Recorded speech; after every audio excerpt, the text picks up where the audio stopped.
Hello, and welcome to this edition to Thrive After Divorce, where we give you the tips and the tools to not just survive, but thrive. My question for you all today is, are you ready to have confidence over your future and your finances? So if you are, we have the guest for you, and I don't know who wouldn't be, but I want to welcome Zahra Khakoo. Welcome, Zahra. Did I say your name correctly if I mispronounced it? No, you said it perfectly. Zahra Khakoo. That perfect. Zahra Khakoo. Okay. Yeah. Welcome. And, I was reading your bio, and normally I kind of pick and piece it together how to introduce, but yours is so incredible. I just thought I would just read it so I didn't miss anything. You are a widow, a mother, a daughter, a financial coach, author, and public speaker. In 2015, you lost your husband to cancer when he was only 44, just so young. And at the time, you had a 5-year-old and your world came crashing down. Yep. And you learned from this experience that life is not eternal and that you need to live in the moments. You're passionate about helping others realize their purpose, as well as reminding others about how to live in life on their terms. As a financial professional for over 20 years, you have seen firsthand how many women struggle with financial confidence after loss or divorce. And that is why you are helping women all over the world gain clarity over their finances, confidence over their futures, and calm over their day-to-day money management. You have launched your first book, Lucky with Money, and it has been released on Kindle and a hard copy version. They're both out. Yeah. Now. Wonderful. And we'll tell you where to find Zahra at the end of all of this. But for right now, that's, I see this beautiful, confident woman staring at me, but that's quite a bio. It wasn't what I was picturing my life to be like at all. No. And, when it did happen, it really made my life go in a different direction than what I, imagined it would be. And one of the things that we had 6 months kind of notice that things were not gonna end well, and we did a lot of preparing and all of that, and the financial part of things, I kept saying to my husband, I said, don't worry about it, like I can figure that stuff out. I've been doing it for years for other people. It shouldn't be difficult. And when it came time to it, because of everything else that was going on, the grief, the handling, taking care of my daughter, being there, rolling up estate information, the financial aspect of things, it was just easier to put that on the back burner and really not focus on it. And and eventually it ended up in me being in a bad situation. And so that was when I was like, if I'm struggling with this, when I have a wealth of knowledge, there's other people that are probably going through this even more so than I am, and I want to help them. Well, thank you. You're welcome. And finances are such a huge part, and that I hear over and over, like, what keeps you up at night? Finances, or accepting a change in lifestyle, or some people didn't even know their finances, and you get blindsided and you're just like, I don't even know. So it's a huge part. And like you said, when you're overwhelmed with emotion, I remember when I first got divorced and I hadn't been paying bills ever. I mean, I did as single, but not in the, last 10 years. And I got a notice that my water was going to get shut off, or that I hadn't paid it. So, and I was like, what? Because I had the money. Yeah. I was just like, where'd that 30 days go? Like, what happened? Time just elapses when you're in grief, or you're trying to overcome so many other parts of your life. Yeah. Take it on. So where do you even start?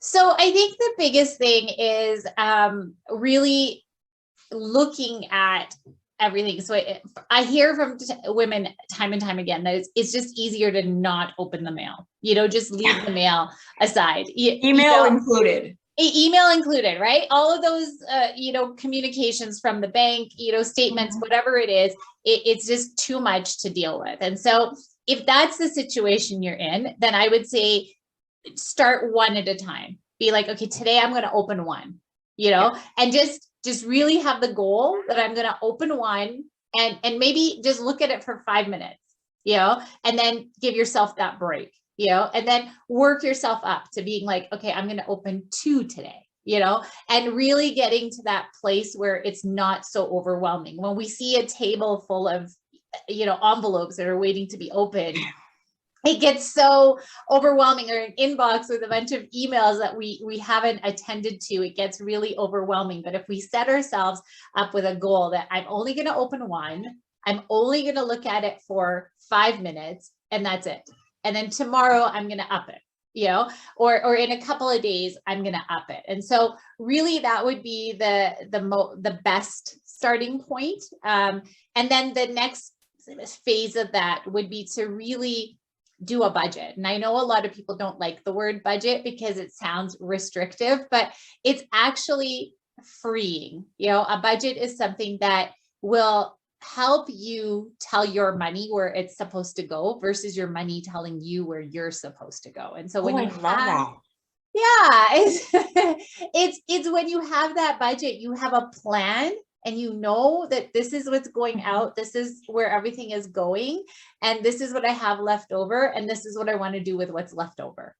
Say that sentence again. A budget is you telling or what did you say? It's you telling your money where to go versus your money telling you where to go. Okay. And it's giving every dollar a function. Yeah. So even if budget, you don't like that word, it sounds restrictive, you could even, I believe in just changing the name to what works for you. If it's my money management sheet or my money plan. Whatever. Yeah. I call it my money talk. I call it my money talk. My talk with my money. That's what I mean. It's my conversation with my money. That's all it is. I love that. Like, instead of this is my budget, this is my money talk. And this is me, having that conversation. And, just like you have with your self-care, you have to have a plan. So my money talk. And I have 2 thoughts that immediately came to me. One, what's overwhelmed me 10 years ago when I got divorced, or gosh, it's 12. I think it's 12. But even now, as it changes, it's rapid. Like, it's not just a piece of mail in the mailbox. It could be like, do you want it automatically taken out?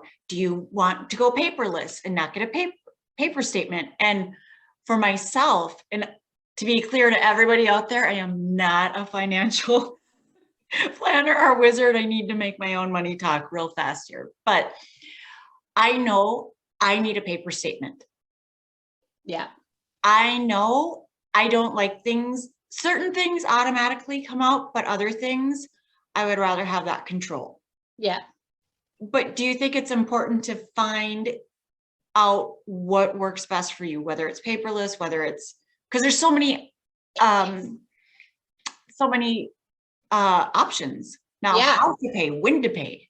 Yeah, exactly. And I'm the opposite. Like I prefer things to be automated because my life is moving so fast that I tend to forget, and so I just like to have things automated and that it's coming out on certain times. And I have actually reminders in my phone. And so that was kind of the second thing that I did was I set up everything to be automatic. And then I put reminders in my phone that, the day before, tomorrow, property tax bill is coming out. And so I've got those in my phone, as well as I have a reminder in my phone every 3 weeks to check my accounts, to just do a little check, just a little check in. And for me, that's what works. And if you're somebody that's got like a planner and you're, more of a hands written down person, then maybe in your planner, you pick every 3rd week on a Friday, you pour yourself a glass of wine, and that's your, your day that you're going to check all your accounts, Your money chats. Yeah, your money chat. And that's exactly it. It has to work for you. And that's the, the next piece is that maybe you did things as a couple that worked because maybe your spouse was handling the finances and that worked for them. But maybe that doesn't work for you. And so really realizing what works for you, how do you work best? What do you need right now to make your finances work for you? And then what little reminders or things like that you need to have in place as well. And so really having it so that it works for you, your life, and it's manageable and it's not overwhelming. And getting really honest with your money conversation. Like, I know I don't want things automatically done, all of it. It's my fear of money. It's nothing about organization. It's just that fear of knowing, like, I don't have control. It's coming out. How much will I have at that time in there? How much will that deplete in one day? It's control and fear. Yeah. For me, it has nothing to do with anything but fear. Yeah. And that's a big one, right? And sometimes that could be from past experiences with money. Sometimes in a relationship, money may have been something of control that was there. And so that could come from that. It could come from when we were children, as to how our relationship with money was at that time. So even really thinking about those mental blocks that maybe you have. And so if it is fear, then what is the fear, So like worst case scenario, it bounces, you get charged $25. Yeah. Like that's the worst case scenario, Right. In other situations like insurance or, your water, it can bounce and it could mean that you get the notice that it might get cut off, but a lot of places you can pick up the phone and give them a call. And so really exploring that fear and being like, okay, what is the worst case scenario? And am I okay with that? And can I break through it? Or can I set up some boundaries for myself where I can let go a little bit and then have some check-ins where I still have a little bit of control. I'm thinking, and I know there's far more than this, but there's 3 major things that come to mind that when people have a loss or divorce, either your money is way less than you're used to living on, or you may have come into a big sum of money that you get one time, type of thing that you have to manage and, think, this is meant to get me through this many years. This is not meant for me to go have a shopping spree and vacation. Or someone who comes into a lot, someone who's, has to have a lifestyle change. I forgot the third one, but it will come to me, or maybe you know it. The third one, I think, is somebody who maybe inherits a lot of debt.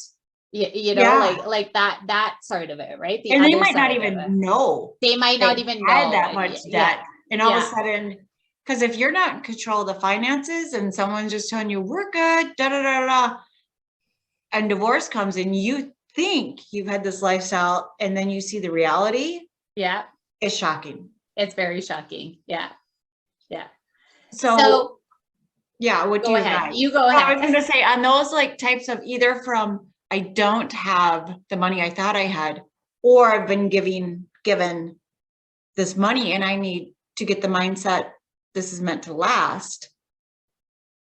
Or maybe not, maybe you don't need it to last, but those are both big mind shifts. Yeah. And I think the biggest thing is really looking at what your financial goals are, your financial goals as an individual now, or your new family now, and so a lot of times our financial goals are set because of us as a couple, and then they may change, and it may change based on the situation. And so really looking at your financial goals and really starting there, like, what are your financial goals? What are things that you value? There are some people that don't care if they're in debt. They don't value that. They want to go have fun and travel and all of that. And there's nothing wrong with that. That's their values. And then there are other people that value, not having any debt. And so really looking at your values and what is really important to you, and then working the budget based on that. A lot of the gurus out there, they'll say, if you're in financial situations, you want to cut out going to Starbucks, you want to cut out eating out, you want to cut out all of this. And that's not what I like to do, because it's not sustainable. And so it's like, okay, so if you want to have Starbucks every single day, okay, what are you willing to do in order to fund your Starbucks every single day? And really looking at it from that perspective, You know what? That the funny thing that you say that, I was in a divorce recovery transition class to teach. I mean, I was learned, like, being certified in it, and the teacher said, you look at their spreadsheet and like, okay, Starbucks has to go. And it sent me over the roof as a coach, because I was like, you don't know what that Starbucks means to somebody. That could be their only time out of the day. That could be their only time to themselves. It's up to them to look at their budget and go, I don't want to give up Starbucks, but I'm willing to give up cable TV or whatever. Yeah, whatever. exactly. But look at not maybe just the number, but the emotional attachment and what it gives you. Yeah, exactly. And like for me, I have, somebody who comes and cleans my house every 2 weeks. And that is important to me, because that gives me time freedom. That gives me time to spend with my daughter. And so I am willing to give up other things in order to keep that, because that means a lot to me. And so that is one of the things that I am adamant about, is that I will not tell you to cut your Starbucks or your cleaning lady or whatever it is. It just has to work with the budget, and it has to work with your values. And then so if it lines up with your values, then you're going to do whatever it takes to ensure that that happens. And so again, like, it could be that you want to take a family vacation every year. Well, you're going to do whatever it takes to ensure that you get that family vacation in every single year, because it's important to you and it aligns with your values. Now, because you said something, some people don't care about being in debt. And that kind of hit me, because I don't like debt. I have it, but it weighs on me, like really weighs on me. And that's not good either. Yeah. But for the people who don't care about debt, what do you advise them? Like, it does catch up. It will compound. How do you get someone to care about debt that does not care about debt? Again, it comes to your values, and so once you do your budget and you realize that all this money is going towards debt payment, then think about, if that money was freed up, what you could actually do with it. And so it's a matter of realizing, that, okay, maybe you're not on the plan to get rid of your mortgage. Okay. Mm-hmm. And that's fine. But maybe some of these other high interest, debts that you can maybe start chipping away at. So it's not taking so much of your monthly income, because if you want to have this certain type of lifestyle, you can do that, funding it yourself without going into debt, if you just kind of focus a little bit on paying off your debt. And so one of the big things that I do with my clients is, when I work with them on their budget, a lot of the times, we realize that there's some money left over at the end of the month. And what do we do with that money that's left over at the end of the month? And it's very simple, because people get crippled with the fact that, okay, I have this money left over, I can just go spend it. And so again, it's aligning it with your values and being like, okay, 45% of it is going to go towards debt payment. 45% of it is going to go into investing, and 10% of it is going to be for fun. And if you are in a place where you don't have a lot of debt, or you have zero debt, then that's a lot of money that's going into investments, and you can do the mix differently, And so it's really working with that piece, and just knowing that when money comes in, you know exactly what to do with it every single time. Now, you are a financial expert. And when loss hit your life, you said you struggled even in your own financial advice to yourself. And I'm thinking, just like, it's like a doctor treating themselves, or it's really hard to do your own profession on yourself. What was the one thing that surprised you that was a struggle?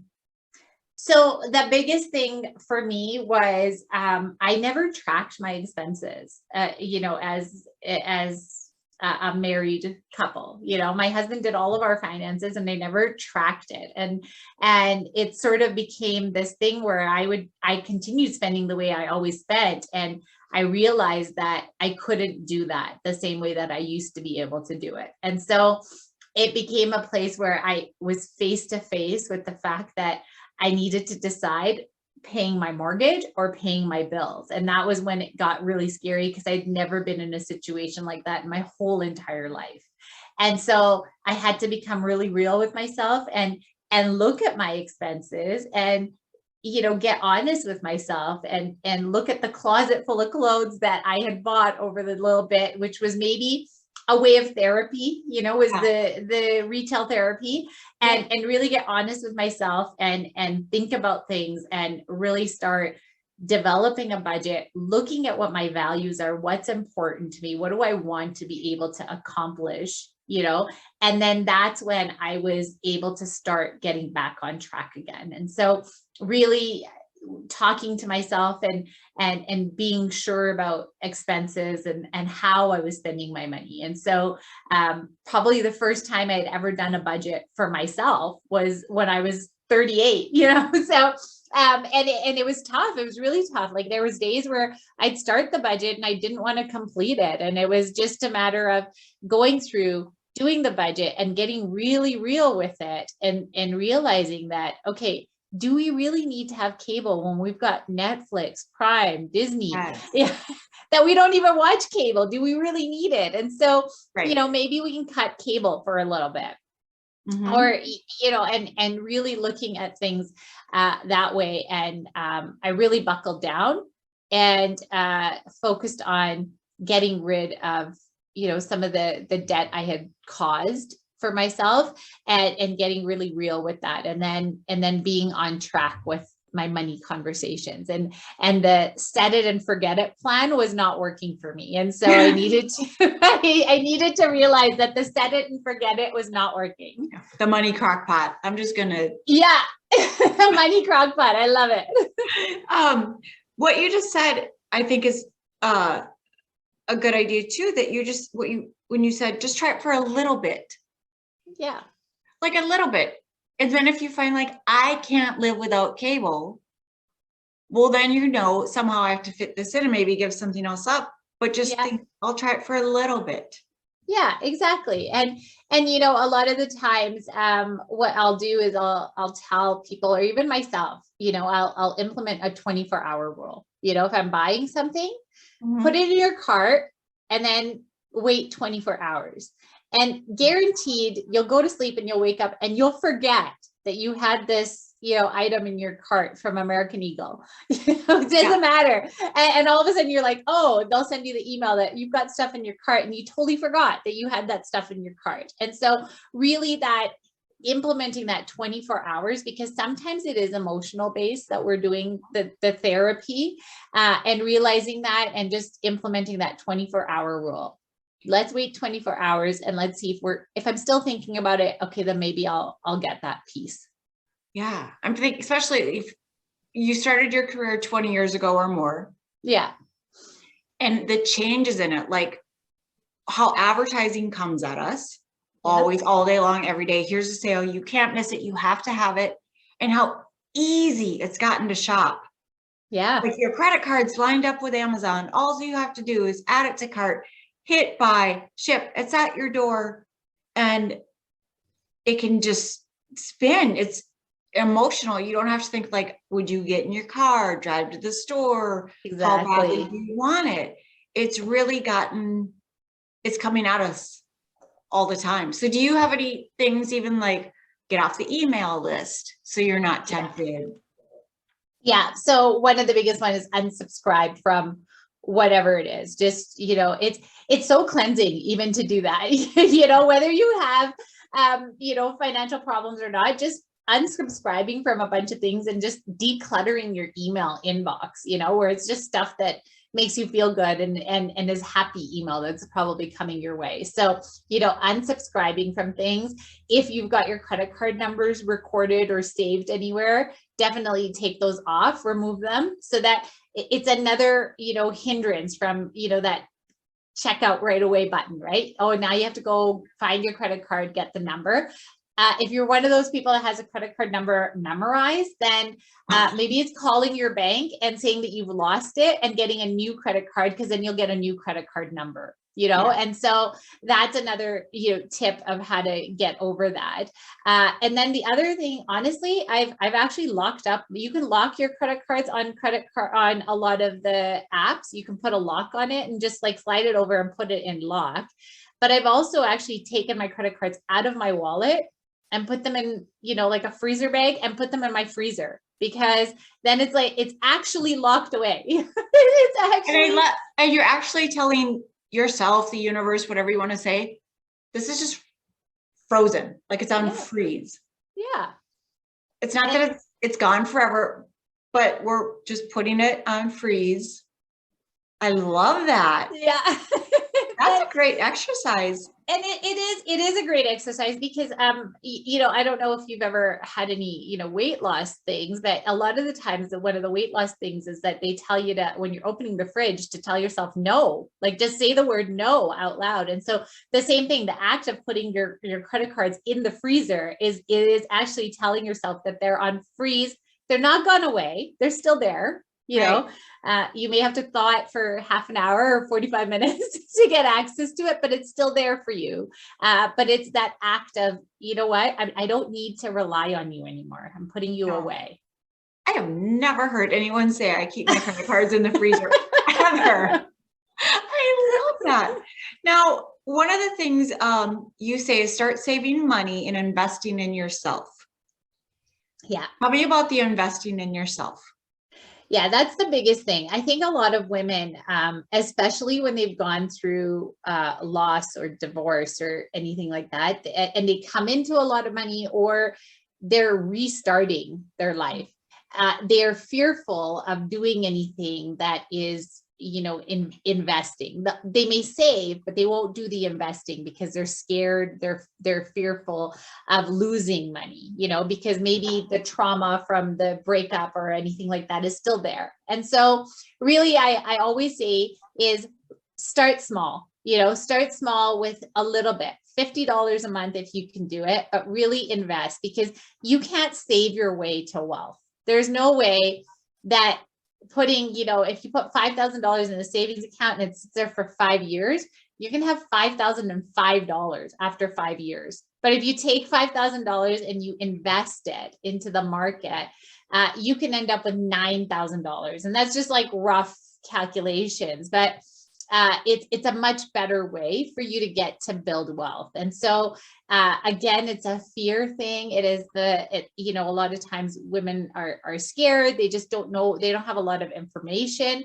And so the easiest thing to do is just open up a savings account and put it in there. But when women invest, we actually do better than men when we invest. And so we are better investors than men. And so better than professionals as well. And so women on a whole, because of the way that we view investments, it's not a competitive thing for us. We see it as long-term, and we do our research. We ensure that we're staying in, and we're committed, and we stay long-term.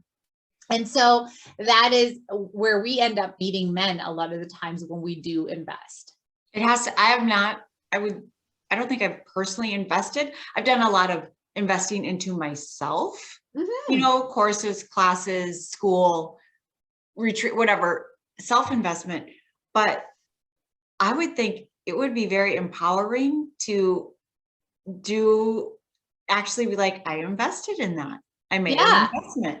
Yeah. And it's amazing. Like it's so easy now with the technology. Like you don't even have to step into a bank. There's so many robo advisors that are out there, which are cheaper for sure, and easy to get into. So, the path of least resistance is there. Like you can just open it online. It's ready to go. You can fund it, and you're ready to go, and you can invest it. And I've just started with a new robo investor, and the other day I got an email that I got a dividend, and it's just exciting because it just really, hits that that dopamine hit that you get, and then you want to keep doing it. You're like, oh my God, I actually got a dividend. And so it's like that feel good mechanism that you get from it, and you want to continue to invest even more.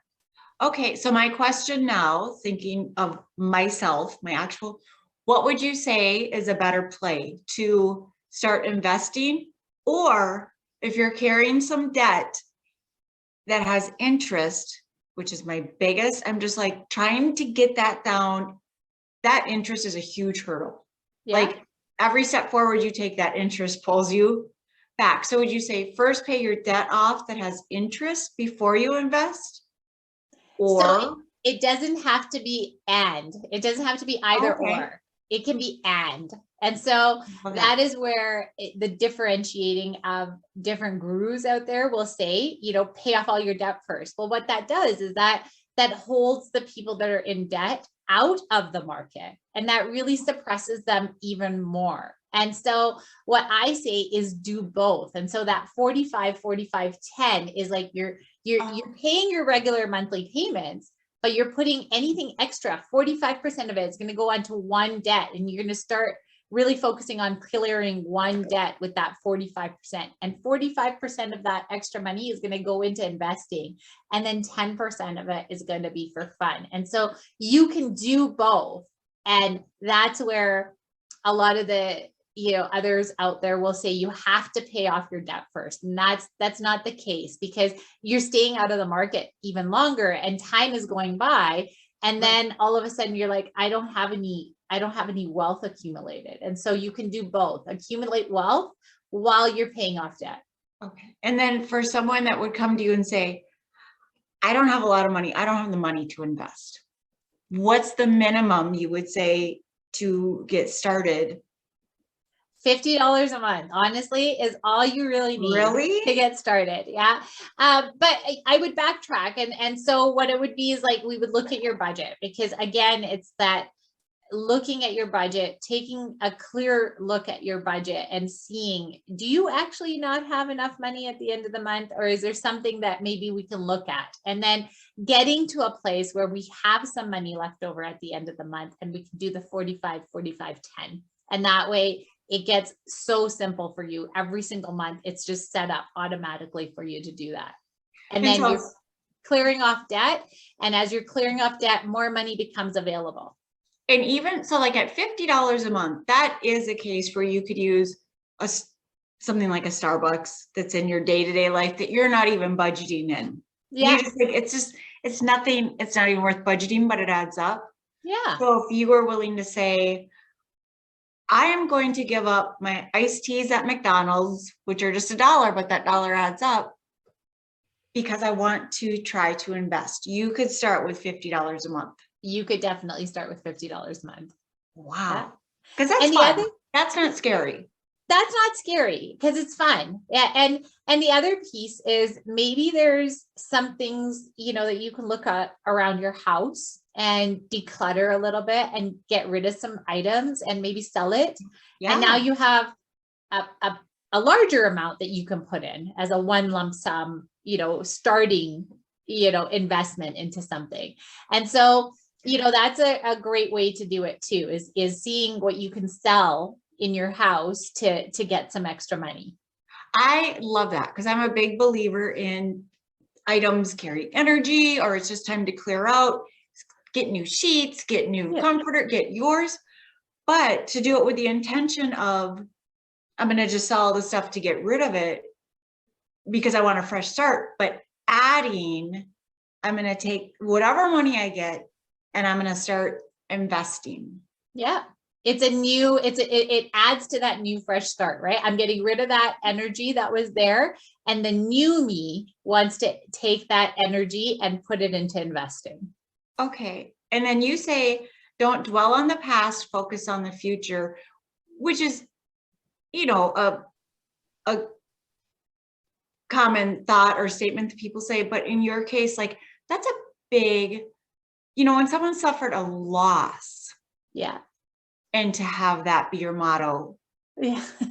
And the thing is that don't focus on your past money mistakes, because that's what's going to hold you back in that fear zone, is when you focus on the fact that the last time I tried to get out of debt, this and this happened, really forgiving yourself for what happened then and starting again, and not focus on the past. Don't let those past mistakes keep haunting you. Just keep moving forward as best as you can, learn from your mistakes, whatever they were, and see how you can improve and keep moving forward. But a lot of the times we just stay stuck in that mistake zone and say, I'm not going to invest because the last time I did it, I lost this much money.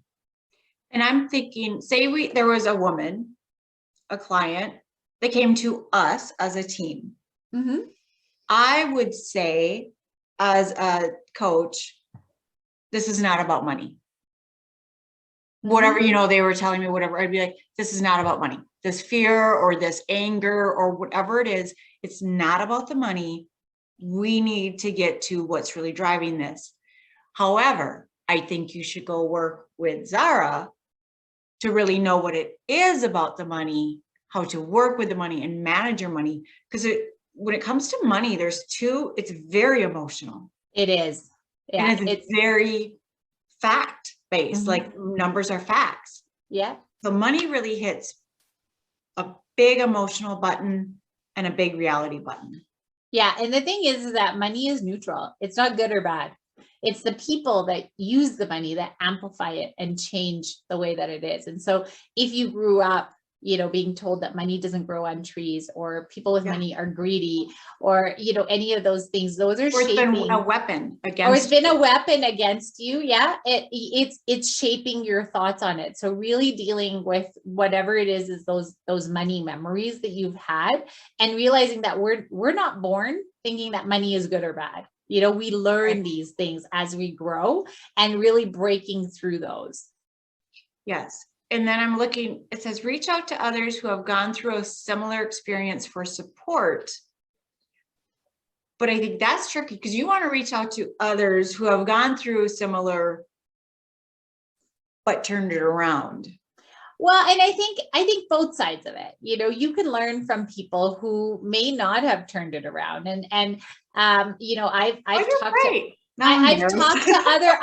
to other widows that are, in a place that they're unhappy. And I've looked at it and I've said, I don't want to stay in that place forever. And so I can learn from that person, but also you can learn from people who have made it through, and talk to those people who have been in similar situations. You can't compare apples to apples when you're talking to your couple friends, because it's two incomes, versus if you're talking to somebody who is single and how they're getting through things, what they're doing, things that are out there. There might be things in the community that are available that you don't know about, and so really talking to other people in similar situations as you is going to help you out a lot more. Yeah. And when it comes to loss, whether it's, true loss, being a widow or divorce, none are the same. No. Some people, like you said, you had a little window to put some things together. Some people are blindsided and become a widow overnight. Yeah. Just like some people know the divorce is coming. Other people are like, it's over. They're blindsided. Yeah. Some people are somebody left a financial plan for them. They know their finances. Others, it's a mess.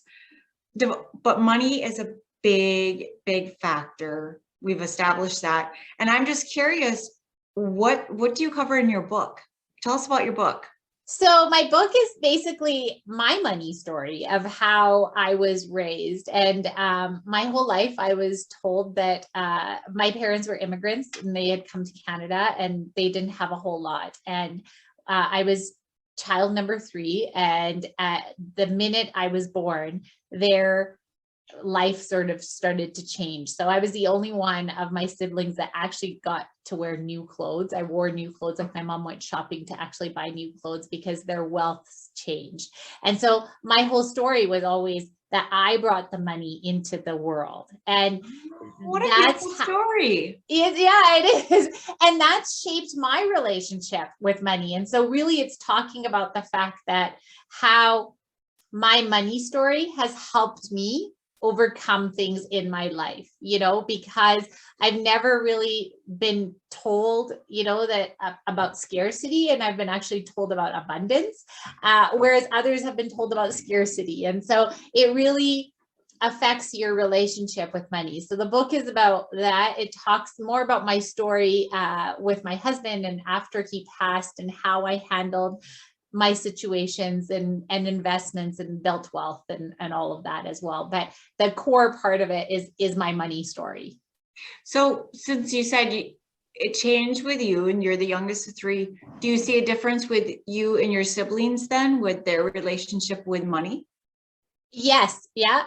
There is some differences for sure with the relationship with money with my siblings. And I can see it when I look and I wonder, and I've been told my whole life that I was lucky, and you know, it's been part of my story that, you know, and things as simple as, you know, I always get a parking spot right in the front, you know, and so it's that money story that shapes my brain, and I just always know that I'm going to be lucky. I've won countless contests, you know, or you know, competitions where you know, draws or things like that, just because of the energy that comes with that money story. Yeah, and it's how you look at things too. Yeah. Because I'm thinking someone could be hearing just this part of the conversation, she's lucky, but you had a huge loss.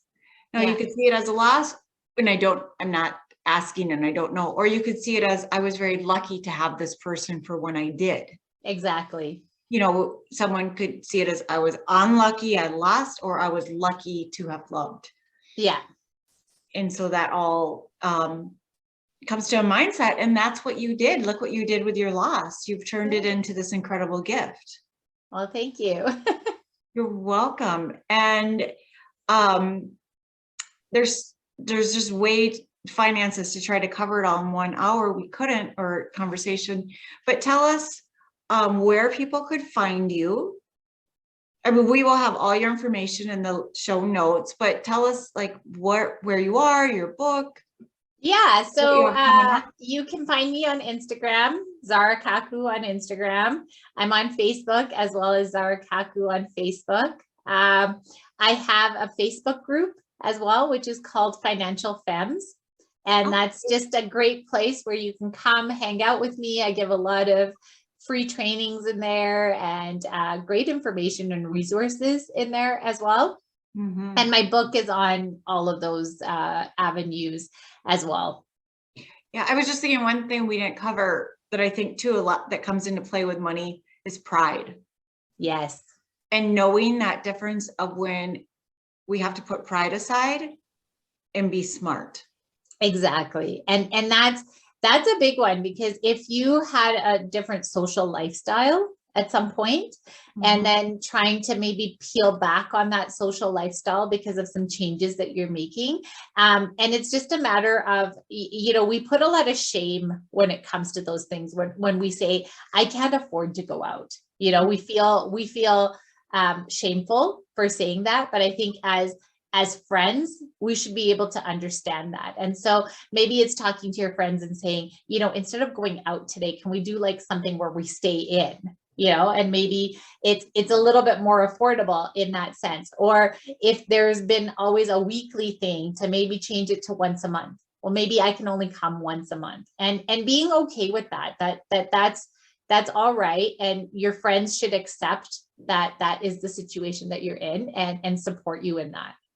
What about, I just thought of this, a client comes to mind, but being in a position where you were always able to give before, and now you can't, and it's a position to receive, like people around you maybe want to treat you to something different, or, you know, support you.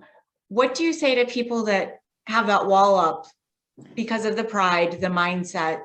And I don't mean, you know, taking advantage of people, but now and then being able to just let someone give back to you. Because some people were really good at giving. And then maybe we get in a spot where we can't give, and it's very hard to receive. Yeah.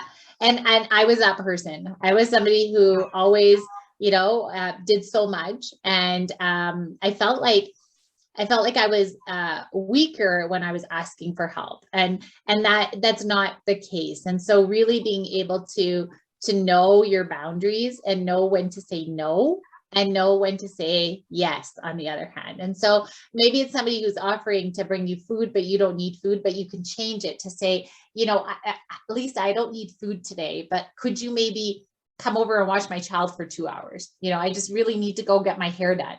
You know, and so really it's having the ability to be able to maybe change what it is that they're asking, because the person may only just think, well, I can drop off food, because they don't know what else to offer, but giving them Right. other options. Or if they come to you and they say, what can I help you with? You can give them a few options to say, okay, I need, you know, maybe a couple hours of childcare at this time, or I need to get groceries, or I really need a good home cooked meal, and seeing what they can offer you and say, okay, I'll take the groceries off of your list. Perfect. Yeah. You know, and so giving them options of what they can do for you, versus a lot of people, they just want to just help, and they'll offer to bring food, but maybe that's not what you need.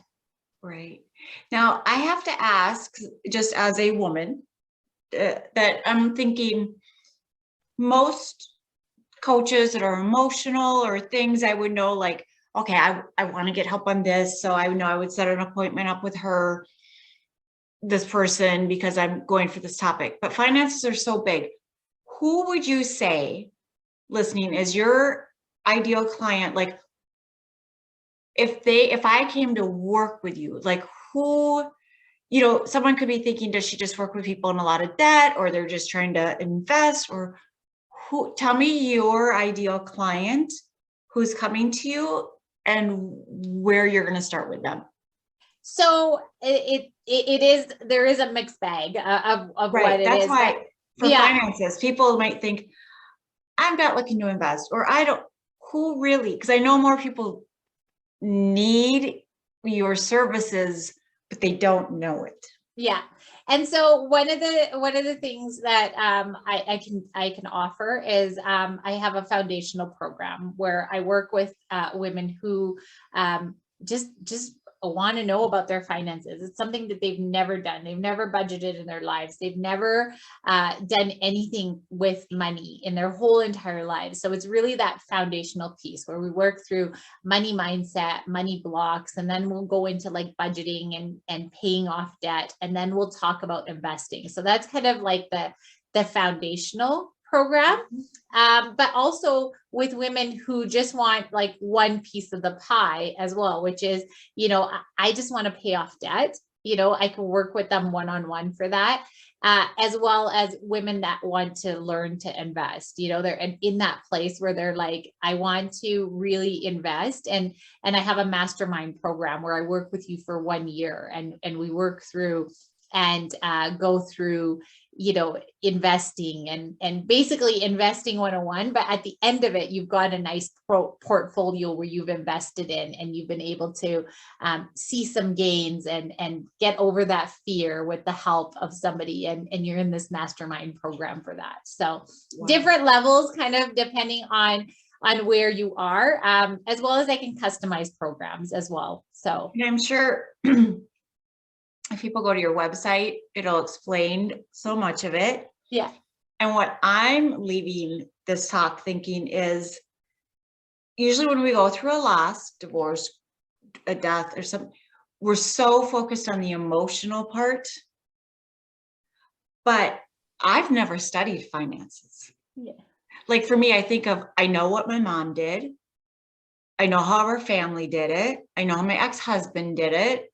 But I've never taken that time to listen and learn and think of how I want to do it. It's just been shaped by society, by family, by friends for me. So I think it would be very interesting for someone to take that power of your finances, whatever phase you're at, and sit with someone who is kind and compassionate and who has lived it. Yeah, exactly. And the next piece of that is, how are we going to raise our children to be financially confident if we're not? And so that's the other part, right? Is, raising our daughters to not be like, I've seen my mom and my mother-in-law who have no idea what's going on, and I'm a few steps ahead of them in the fact that I knew a little bit, but it's really getting to that point where women are part of the financial conversations, and we're taking charge, and we're actively involved in those financial conversations. That makes me think, as a mom with two young daughters, or young women, they're teenagers, but what age do you think is a good time to start instilling that, not just practical money and being smart with money, but like, you can invest, you can have power? What age are you going to start teaching your daughter? So my daughter has been having money since she was 5. Mm-hmm. And it started with just like the envelope system, where when she gets money, she has to put a little bit in for spending, a little bit for saving, and a little bit for donation. And it's just been like that kind of always. And I think illegally they can't invest until they're 18. And so, but really having those conversations with your children about investments and showing them what are investments.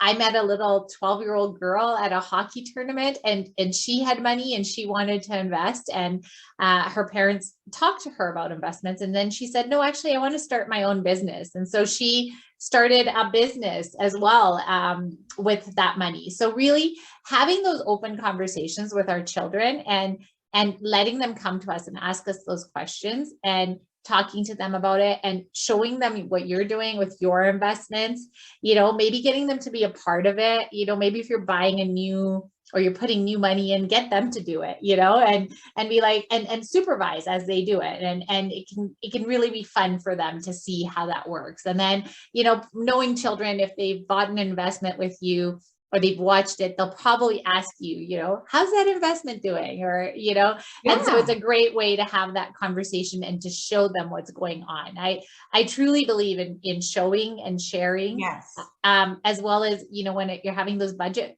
conversations, having the children involved in that. And so that they know that we're cutting cable because we want to go on a vacation to Disney in, this year. And so they're aware that, okay, we're making this cutback to get this reward. And it's a positive thing, rather than children get so scared if it's like, we're cutting cable, what's really going on? Yeah, exactly. And it's not that fear. Yeah. Yeah, I love that. Show them. And so with the investing part, that's something that women could come to you and you can show them to safely start to invest. Exactly. Okay. Well, this has been an absolute pleasure. It's been a pleasure for sure. I've loved it. I've loved it. And I'm grateful. And people can get your book on Amazon and Kindle. On Amazon, yeah. Kindle for Lucky with Money. Lucky with Money. And your story and loss, divorce is a big loss. So it should fit for anyone that wants to read it and be lucky. Yeah, for sure. Thank you. And have a beautiful day. And you got my mind thinking. Thank you. Start investing.